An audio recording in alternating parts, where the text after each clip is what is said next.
நிச்சயமா அத்தியாவசியமான ஒன்று தான். ஏன்னா இன்றைய காலகட்டத்தில வந்து இந்த சென்னை விமான நிலையம் வந்து போதுமான வசதிகளோடு இல்ல. இதனால வந்து அயல்நாட்டிலேருந்து வணிக நிறுவனங்கள் வந்து சென்னை விமான நிலையத்துக்கு வந்து இட நெருக்கடியா இருக்கிறதுனால, இப்போ இந்த பரந்தூர் விமான நிலையம் வந்துச்சுன்னா, அதனால மக்களுக்கு பயனுள்ளதா தான். இது நல்ல திட்டம் தான் என்னுடைய கருத்து. இதனால வந்து தொழில் வளம் நிறைய பெருகும். அதேமாதிரி பரந்தூர் பகுதியை சுற்றியுள்ள பகுதிகளுக்கும் நிறைய நிலத்தோட மதிப்பு ஏறும். வியாபார ஸ்தலங்கள் இன்னும் அதிகமான வியாபார ஸ்தலங்கள் அங்கே வரும். விமான நிலையம் வர்றது வந்து உண்மையா வந்து ஒரு நாட்டு மக்களுக்கு ஒரு நல்ல ஒரு வாய்ப்பாக தான் நான் இதை கருதுறேன். இப்போ இருக்க மக்கள் தொகைக்கு தான் அந்த பரந்தூர் விமான நிலையம் ஏற்பாடு வந்து இன்னும் பெரிய லெவலில் கட்டுவாங்க. அது கட்டுறதுனால வந்து உங்களுக்கு வந்து போக்குவரத்து நெரிசல் இதெல்லாம் போக்குவரத்துக்கு வந்து மக்களுக்கு ரொம்ப எளிய முறையில் பயன்படுற மாதிரி இருக்கும். அது இல்லாமல் வந்து அயல்நாட்டு வாணிபம் வந்து இங்கே வந்து முதலீடு செய்யறதுக்கு ஏர்போர்ட் பத்தல இல்லை. இங்கே வந்து சாதாரணமாக வந்து இப்போ கார்கோ போன்ற இதெல்லாம் வந்து இப்போ இட வசதி இல்லாமல் அங்கே திண்டாடிட்டு இருக்காங்க விமான நிலையத்தை. இங்கே மீனமாக்க விமான நிலையத்தில் இப்போ அங்கே வந்து இது விரிவாக மக்களுக்கு பயன்படுற மாதிரி அங்கே கட்டட வாய்ப்பு இருக்கும் நம்புகிறோம். அதனால் இது சிறந்த ஒரு நல்ல விஷயமாக தான் பார்க்குறது. ஏன்னா அன்னைக்கு இருக்க மக்கள் தொகை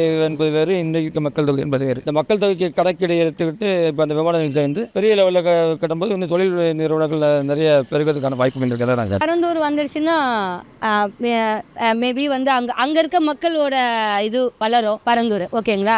இப்போ வந்து ஹைடெக் பார்த்தா இங்கே மீனம்பாக்கம் சரௌண்டிங் பார்த்தா அந்த ரியல் எஸ்டேட் ஏறுது.